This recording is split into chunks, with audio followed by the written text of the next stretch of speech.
Let's go to this now. A number of Flotilla activists have been deported from Israel. Let's get the latest now with from SABC's Sophie Mokoena. Sophie, a very good afternoon to you. So we do know that many activists, we do know how many, do we know in fact how many activists and whether South Africans are actually among them at this stage to be returned back to their respective countries? I'm looking at these numbers about, they're talking about Greta Thunberg and 170 others that have since been repatriated to their countries of origin early this morning.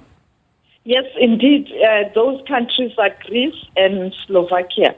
170 of those activists have been released, and that includes the activist Greta Thunberg. And therefore, we are still to hear when will the South Africans be released. We know that they are still in Israel. They are still being kept there without permission or their will, and therefore it might be a detention, or one can say an abduction. But we know that the South African government, through DERCO, the Department of International Relations, is in communication with those who are on the ground trying to sort out this. And therefore we expect that perhaps after 12 hours, something is likely going to happen in terms of better information about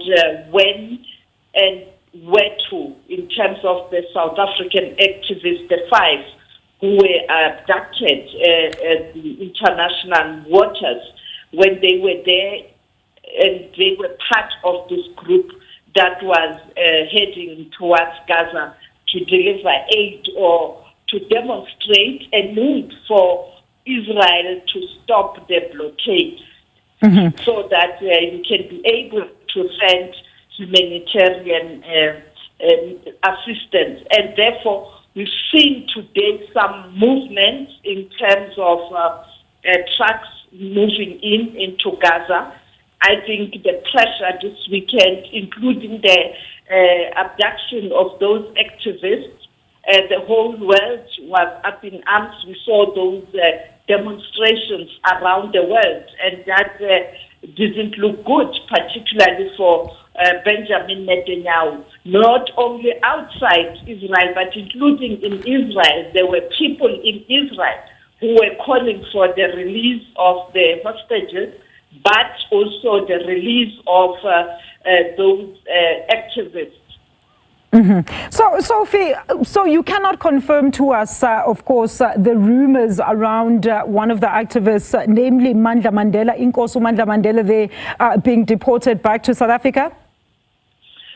He is not en route to South Africa yet. He is still with the rest of the group, the 5, in Israel. And that is why we expect a better announcement very soon, and that can happen within 12 hours from now.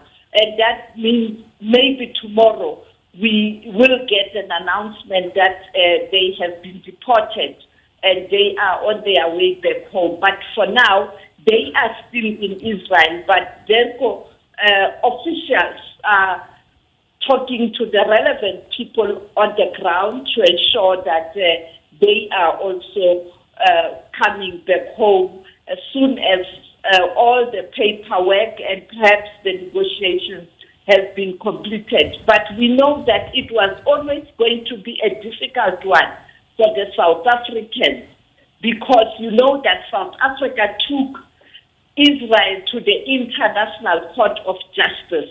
And this is the moment for Israel to prove to South Africa that it is not happy or demonstrate displeasure. And clearly, this was a moment for them to do that. And you can therefore expect the delay. The second issue is that you know that South Africa downgraded the embassy in Israel to a liaison. And therefore, the other issue might be you don't have senior people negotiating. Therefore, you had to bring in perhaps other senior officials of DERCO in the region, in the Middle East, to try and get in touch with lawyers, with relevant authorities in Israel. There was no direct communication, perhaps by the most senior person who would have been an ambassador.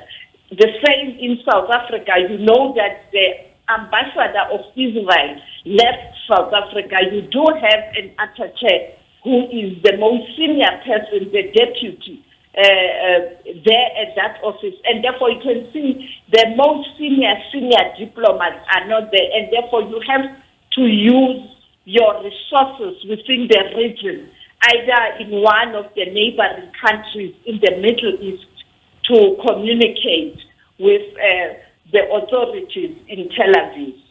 And Sophie, maybe just a quick one. Do you know of the status of specifically the South African detainees? What is their current condition? Because we know that some of those detainees had opted to go on a hunger strike when they'd been heckled and detained in the Israeli prison. Yesterday, the Department of International Relations said that those who have been in contact with the South Africans are saying they are fine, they are strong. But you know, in a situation like this, you don't divulge a lot of information because you take into consideration their families, their relatives back home. But secondly, you don't want to make those you are negotiating with angry or make them retaliate by dragging their feet, because now you're talking about what they are doing to your own citizens. When you negotiate with people who have been taken by force, because they were taken by force, you have to be very careful as a mediator or a facilitator or a respective government, so that you get your people out of that danger first, or that country first. Then they themselves, when they are out of that country or out of danger, they will share their story.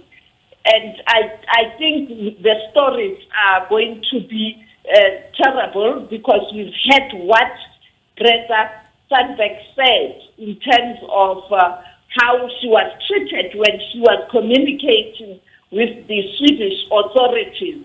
And that is why today she was released with these other 169 people who are now on their way to Greece and Slovakia, and they are expected to arrive around 1900 our time, or we can say 1700 GMT, in their respective countries. And we will see them. Perhaps international media will be carrying those visuals.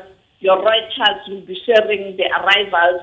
And I think the Full View will be in a position to give an update, while we are also waiting to hear from DERCO in terms of the negotiations with the aim of ensuring that the 5 South Africans are being released. But as I pointed out, at stake here, it's the Israeli government that is very angry with South Africa because of that case at the International Court of Justice, including the warrant of arrest at the International Criminal Court.